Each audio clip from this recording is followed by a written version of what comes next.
L'avantage du microservice, c'est quoi? Avant de parler des avantages, je vais un peu vous expliquer vite fait le microservice, même si ce n'est pas l'objet de ce cours. OK.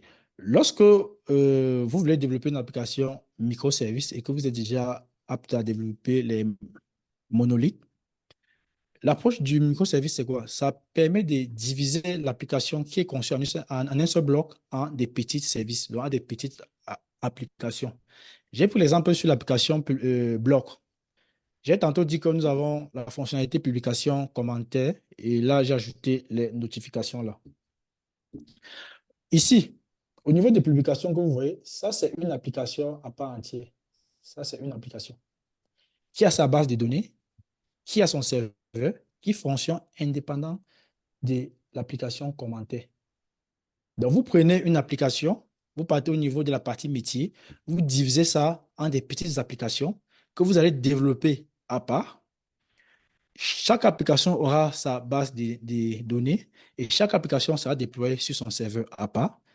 Et il peut arriver que les applications font ce qu'on appelle quoi? Des requêtes entre elles.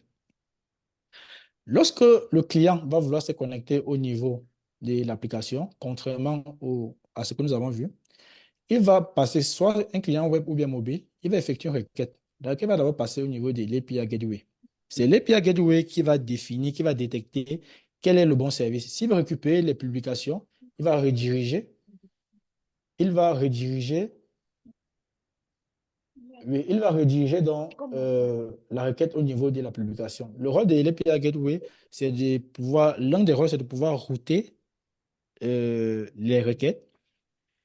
Il suffit aussi ce qu'on appelle le load balancing, l'équilibre des charges. Nous allons voir ça tout à l'heure en bas. Maintenant, lorsque le client a fait une requête au niveau de la publication, et que l'API Gateway a rédigé la requête au niveau des pubs, et si la publication qu'il a récupérée a des commentaires associés, il va faire ce qu'on appelle une requête HTTP. Ça peut être une requête HTTP comme nous avons vu. Ça peut être une requête GraphQL qui est toujours HTTP. Ça peut être la requête gRPC, dont le RPC, en passant par le protocole euh, Protobuf. Donc, le gRPC, c'est un framework qui a été créé par Google et c'est un framework assez rapide, qui permet aux serveurs de pouvoir échanger entre eux. Maintenant, il y a aussi un type, ça c'est ce qu'on appelle la communication synchrone. Parce que quand vous faites une requête HTTP, vous avez directement la réponse. Maintenant, il y a ce qu'on appelle la communication asynchrone, OK, qui passe par ce qu'on appelle les brokers. Admettons que vous êtes sur un site e-commerce tel que Amazon et que vous achetez les produits, vous avez mis les produits dans le panier, vous passez la commande. Parfois, on vous envoie directement la facture via mail. Parfois, la facture met un peu le temps avant d'arriver. C'est parce que c'est passé.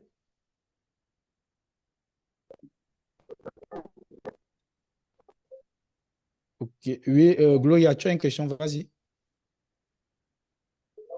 Je vois, tu as levé la main.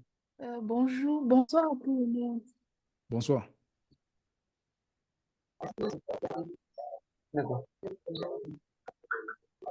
Euh, S'il te plaît, lorsque tu commençais à expliquer l'architecture, l'approche microservice là, j'ai Oui. eu une perturbation, donc je n'ai pas bien écouté à partir de là, s'il te plaît. Ok, bon. Je propose qu'on revienne un peu sur ça plus tard. Donc, je vais encore parler des microservices. Et donc, tu peux juste. D'accord, Oui, donc tu notes la question. Je vais parler des d'accord. microservices. Ok. Bon. Comme je disais tantôt, pourquoi ça met less than 1 minute? Apparemment, c'est comme si Zoom va s'arrêter. Bon, lorsque je disais que lorsque vous achetez un produit sur Amazon et que parfois on vous envoie le mail peut-être plus tard ou bien plus tôt, vous dites que vous avez acheté un produit et on vous envoie la facture. La facture ne vient pas tout de suite parce que c'est passé via ce qu'on appelle un broker.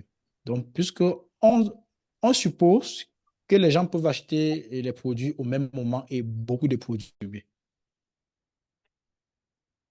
L'avantage du microservice, c'est quoi? Avant de parler des avantages, je vais un peu vous expliquer vite fait le microservice, même si ce n'est pas l'objet de ce coût.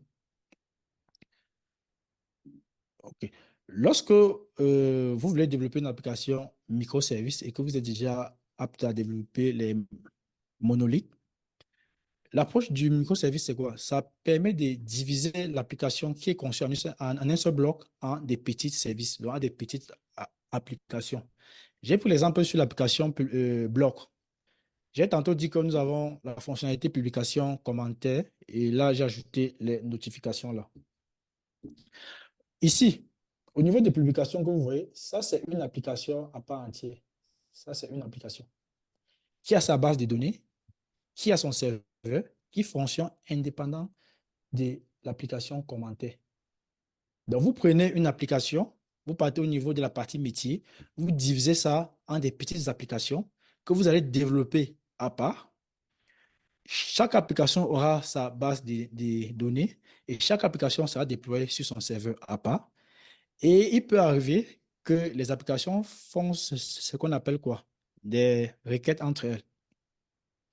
Lorsque le client va vouloir se connecter au niveau de l'application, contrairement à ce que nous avons vu, il va passer soit un client web ou bien mobile, il va effectuer une requête. La requête va d'abord passer au niveau de l'API Gateway. C'est l'API Gateway qui va définir, qui va détecter quel est le bon service. S'il veut récupérer les publications, il va rediriger, il va rediriger Oui, il va rediriger donc la requête au niveau de la publication. Le rôle de l'API Gateway, c'est de pouvoir, l'un des rôles, c'est de pouvoir router les requêtes. Il suit aussi ce qu'on appelle le load balancing, l'équilibre des charges. Nous allons voir ça tout à l'heure en bas. Maintenant, lorsque le client a fait une requête au niveau de la publication, et que l'API Gateway a rédigé la requête au niveau des pubs, et si la publication qu'il a récupérée a des commentaires associés, il va faire ce qu'on appelle une requête HTTP. Ça peut être une requête HTTP comme nous avons vu. Ça peut être une requête GraphQL qui est toujours HTTP. Ça peut être, ça peut être la requête gRPC, dont le RPC, en passant par le protocole euh, Protobuf. Donc, le gRPC, c'est un framework qui a été créé par Google et c'est un framework assez rapide qui permet aux serveurs de pouvoir échanger entre eux. Maintenant, il y a aussi un type, ça c'est ce qu'on appelle la communication synchrone. Parce que quand vous faites une requête HTTP, vous avez directement la réponse. Maintenant, il y a ce qu'on appelle la communication asynchrone, OK, qui passe par ce qu'on appelle les brokers. Admettons que vous êtes sur un site e-commerce tel que Amazon et que vous achetez les produits, vous avez mis les produits dans le panier, vous passez la commande. Parfois, on vous envoie directement la facture via mail. Parfois, la facture met un peu le temps avant d'arriver. C'est parce que c'est passé.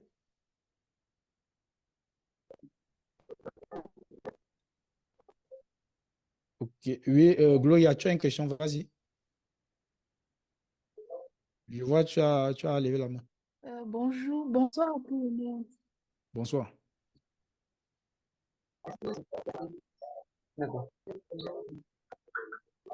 Euh, S'il te plaît, lorsque tu commençais à expliquer l'architecture, l'approche microservice là, j'ai Oui. eu une perturbation. Donc, je n'ai pas bien écouté à partir de là, s'il te plaît. Ok, bon. Je propose qu'on revienne un peu sur ça plus tard. Donc, je vais encore parler des microservices. Et donc, tu peux juste. D'accord, Oui, donc tu notes la question. Je vais parler des d'accord. microservices. Ok. Bon. Comme je disais tantôt, pourquoi ça met less than 1 minute? Apparemment, c'est comme si Zoom va s'arrêter. Bon, lorsque je disais que lorsque vous achetez un produit sur Amazon et que parfois on vous envoie le mail peut-être plus tard ou bien plus tôt, vous dites que vous avez acheté un produit et on vous envoie la facture.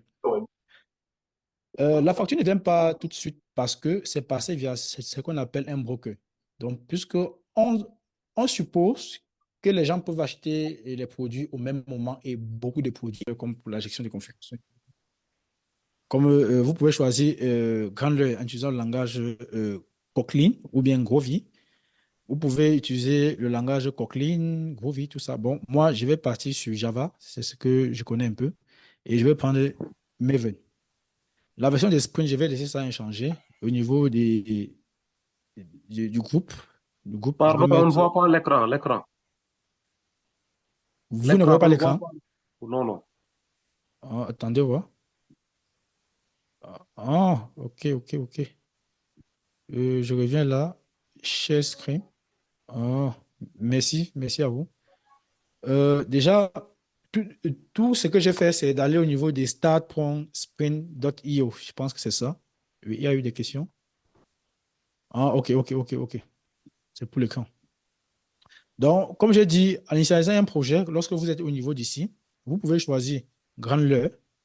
Vous pouvez choisir le langage que vous pouvez utiliser. Donc, Spring peut être développé à plusieurs langages. Kotlin, pour ceux qui connaissent Kotlin. Mais moi, je vais partir sur Java. Et je vais choisir comme section dépendante, je vais choisir Maven. La version de Spring, je vais laisser ça inchangé dans la dernière version en date.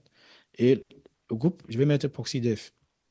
Maintenant, au niveau d'ici là, au niveau des l'artefact, bon, je vais mettre Spring. Je vais mettre oui, Spring Block. Comme c'est là, Spring Block, je vais rester original. Description, tout, tout, je vais laisser ça comme ça là. Maintenant, au niveau des dépendances, c'est là que je vais ajouter les dépendances avec lesquelles je vais travailler. Vous savez que Spring est comme, c'est un framework qui a beaucoup d'outils qui vous permettent de faire des choses vraiment exceptionnelles lorsque vous savez vraiment vous en servir. Donc, étant donné que je vais créer un bloc et que je vais interagir avec un service web, donc on pourra faire des requêtes API pour pouvoir se connecter au niveau de mon application. Donc, je vais chercher dans Web Service, donc Spring Web. Je vais cocher ça. Comme deuxième paquet, et pourquoi je suis allé sur générer? Add dependency, oui. Je vais interagir avec la base des données. Donc, j'aurai une table où je peux stocker les éléments et ce sera une table de données relationnelle. Ce sera relationnel. Donc, je vais prendre JPE. Donc, Spring Data JPE. Maintenant, étant donné que j'aurai une base de données, un système de gestion de base de données relationnelle, et il faut donc choisir. Vous avez, désolé, vous avez PostgreSQL. Vous pouvez choisir le driver. Il me faut le driver. Si c'est MariaDB que vous voulez utiliser, voilà son driver. Ou bien MySQL, voilà son driver. Pour ceux qui vont utiliser les bases de données non relationnelles comme MongoDB, je crois qu'il y a une dépendance pour MongoDB. Spring Data MongoDB ou le NoSQL. Maintenant, je vais choisir PostgreSQL étant donné que c'est la base de données que je vais utiliser actuellement dans cette vidéo-ci. Je choisis le driver PostgreSQL. Maintenant, je vais ajouter une autre dépendance que nous n'allons pas utiliser tout de suite, mais nous allons l'utiliser plus tard pour vous montrer comment est-ce que ça facilite la tâche. Ce sera Lombok. Je vais utiliser Lombok pour réduire la quantité des codes, les guetteurs, les secteurs, les constructeurs, tout ça là. Mais pour un début, s'il y a des gens qui n'ont jamais fait Sprint, qui ne savent pas ce qui signifie les guetteurs, les secteurs, nous allons implémenter. Mais si vous connaissez, vous maîtrisez ça, on va zapper, aller un peu plus vite avec Lombok. Et enfin, je vais utiliser DevTool. DevTool, c'est pour avoir le hot reload. Donc, lorsque j'ai fini peut-être de créer un code et que je vais peut-être tester, si je sauvegarde mon code, que le serveur se relance automatiquement. C'est le rôle de DevTool. Donc, je vais charger DevTool. Et maintenant, vous pouvez venir ici à explorer les dépendances. Vous allez voir ce qui sera généré au niveau de votre pomme XML. Voilà ce qui sera généré au niveau de votre pomme XML. Donc voilà, les dépendances que nous avons choisies, vous pouvez retrouver ceci, DevTool, vous pouvez utiliser StarWeb, oui. Tu as fait une erreur sur GPL. Ah bon? Attendez, je regarde encore. Merci déjà des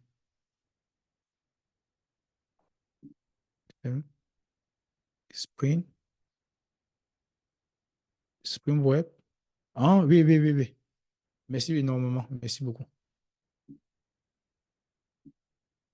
Je vais supprimer. C'est JPE. Voilà, je crois que là, je suis maintenant OK. Là, lorsque vous avez déjà généré, vous pouvez juste générer. Là, il va vous télécharger un fichier archive là. Et il va vous télécharger une archive. Bon, moi, généralement, comme je suis sur VS Code, je n'utilise pas généralement le site-ci pour pouvoir générer. Je viens directement sur VS Code et c'est là que je génère mes choses tranquillement. Donc, je vais lancer une nouvelle fenêtre. Est-ce qu'il serait possible d'ajouter un outil pour les tests unitaires? Oui, oui, Parce que oui. c'est très Nous allons demandé. voir. Nous allons voir peut-être 2 ou 3 tests unitaires au maximum. Nous n'allons pas trop voir les tests unitaires. 2 ou 3 tests unitaires. Bon, maintenant, je vais venir là. Je vais faire un contrôle commande Shift P. Je vais venir créer Java Project au niveau des VS Code. Laissez-moi un peu zoomer pour que ce soit clair pour tout le monde. Voilà. Je peux me faire comme ceci là. Ok, je fais CTRL Shift P, créer Java Project. Maintenant, au niveau de là, ça va me suggérer certaines choses. Hmm, Pourquoi ça ne réagit pas depuis? C'est un peu lent. Maintenant, c'est un projet Spring Boot que je vais créer. Je viens là, Spring Boot. Vous voyez là, Spring Boot provide by Spring Initializer. Donc, c'est un peu comme si je suis sur la plateforme là. Je vais choisir Spring Boot. Pourquoi la machine sera. Voilà. Au niveau d'ici, je vais choisir Maven. Le disque dur doit être saturé. Et choisir la version, ça va être généralement 3.2. Voilà, choisir 3.2. Langage Java. Vous voyez, c'est un peu comme ce que nous avons là en haut là. Je vais mettre Pro. Oxydef. Et ici, la démo, je vais mettre Spring-block. Java, oui, je veux que ça me génère Java. Je vais utiliser la version 21 de Java. Maintenant, c'est ici là que je vais choisir les dépendances. Je vais choisir JPA. Je tape JPA, Spring Data JPA, je tape Entrée. Je vais taper là, Web et Spring Web.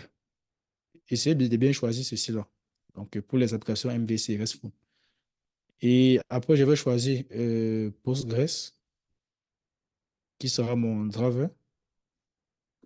Je vais choisir après Postgres, je vais choisir Lombok. Oui, je vais choisir DevTool, Spring DevTool. Et je crois que nous sommes parés pour un début. Au fur et à mesure que nous allons développer, nous allons ajouter les dépendances, toujours en passant via la méthode ci là. Donc, je vais générer. Il va me demander où est-ce qu'il peut lancer cela. Donc, je vais choisir mon répertoire. Je viens là. Je vais venir au niveau desktop, code. Je vais venir sur sur Spring. Oui, je vais générer mon projet ici là. Il va télécharger l'archive. Il va me demander s'il ouvre directement dessus. Je vais valider.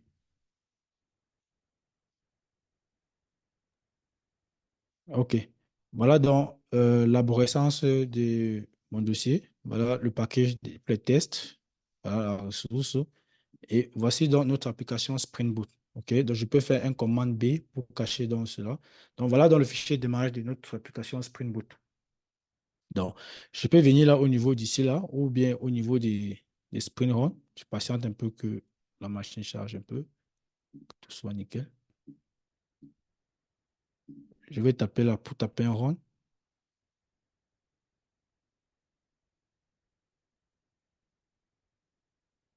Ça, c'est pas possible, ça.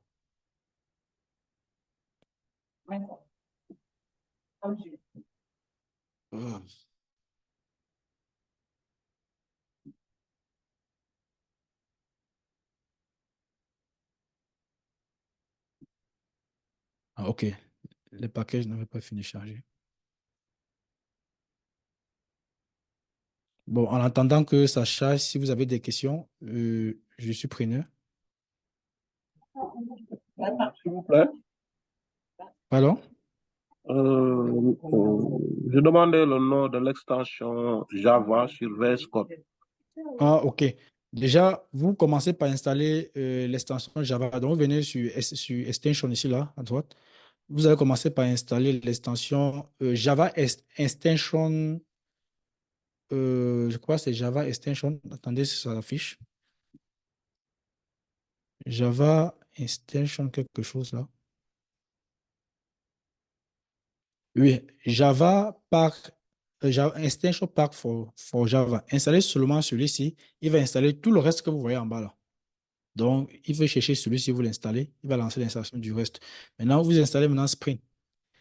Et en voilà Spring Initializer qui est en bas. Si vous voulez générer votre projet à partir des Spring Boot, utilisez l'extension ici. Langage for Java, bon, j'ai installé quelques extensions quand même aussi, certains que je ne maîtrise même plus. Spring Boot,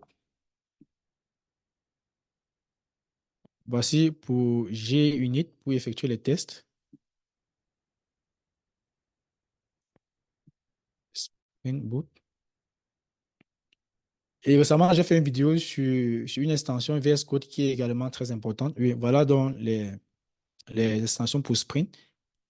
Les extensions qui ont été développées par Microsoft lui-même et l'autre par VMware. C'est un peu l'ensemble, la collection des ça que j'ai installé pour avoir un peu un truc qui se rapproche des IntelliJ.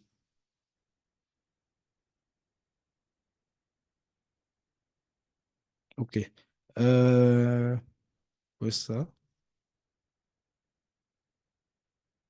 Oui, et aussi l'extension que vous devez aussi installer si vous voulez suivre le cours-ci avec moi, il y a Database Client pour explorer votre outil de base de données. Quand vous voyez là comment la machine commence, je crois que c'est le disque dur qui doit être saturé, comme ça qui me dérange.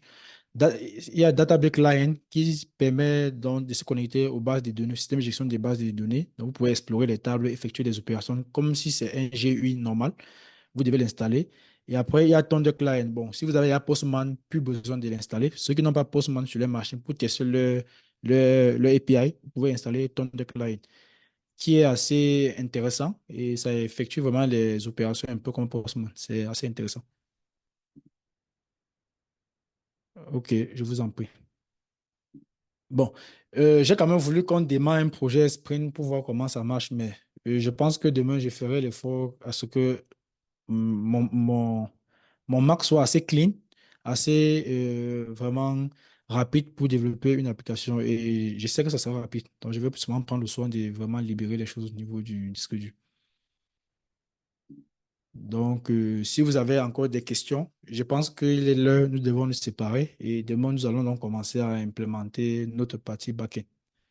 Si vous avez des questions ou si vous avez des requêtes à formuler, je suis preneur. Là, je vais noter pour ne pas oublier.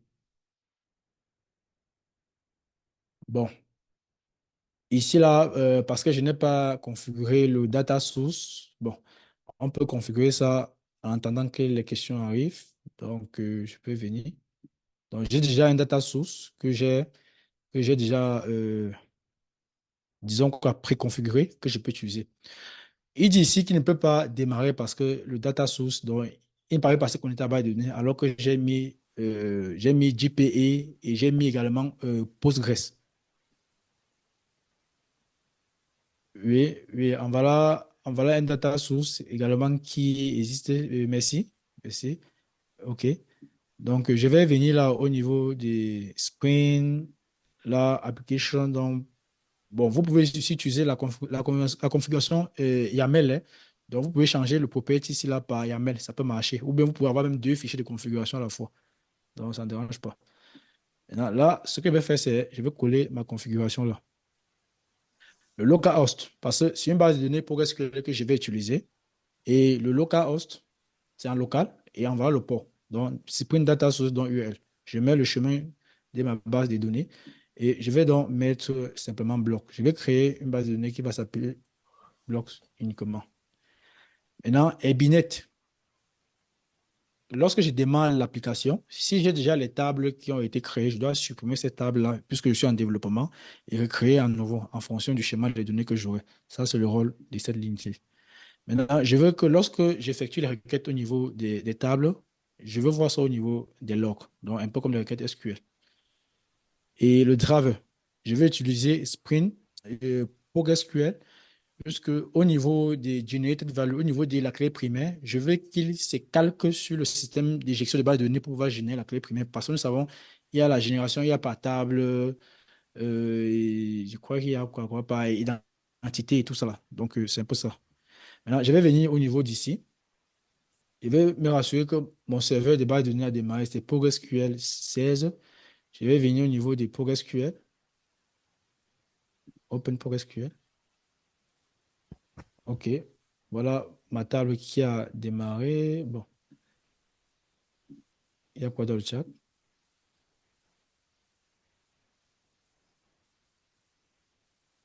OK. OK. Et merci pour l'info. Maintenant, je vais venir au niveau des databases. Database. OK. Je vais me connecter. Là, je suis en local. Voilà les tables que j'ai au niveau de ma base de données. Donc, je peux décider d'effectuer une requête SQL. Donc, je vais créer un utilisateur rapidement. Vous pouvez le faire graphiquement avec l'outil que vous avez. Donc, je vais dire create user. Je vais l'appeler Joël 8 password. Password. Rassurez-vous de mettre un seul guillemet. Vous mettez deux, il ne va pas comprendre. Il va mettre le vrai. Je vais l'appeler également le mot de passe Joël. Et je vais dire, il sera quoi? Il sera un super user. Ou bien, vous n'êtes pas obligé de mettre que super user. Vous laissez juste comme ça, vous tapez au point virgule. OK, maintenant, je vais maintenant créer ma base de données create database. Je vais l'appeler bloc, c'est ce que j'ai mis. Et je vais l'attribuer directement à cet utilisateur 8 owner. Et owner sera Joël. OK. Maintenant, je commence déjà par exécuter ceci. OK, c'est validé. L'exécuter. Je vais exécuter ceci. OK. Ah, owner.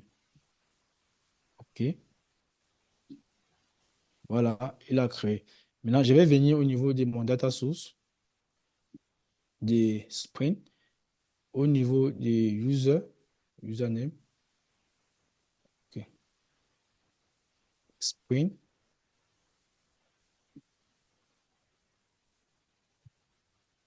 sprint dot. Désolé, la machine va carrément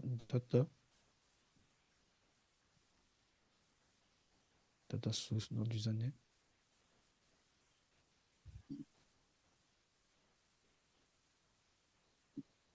Data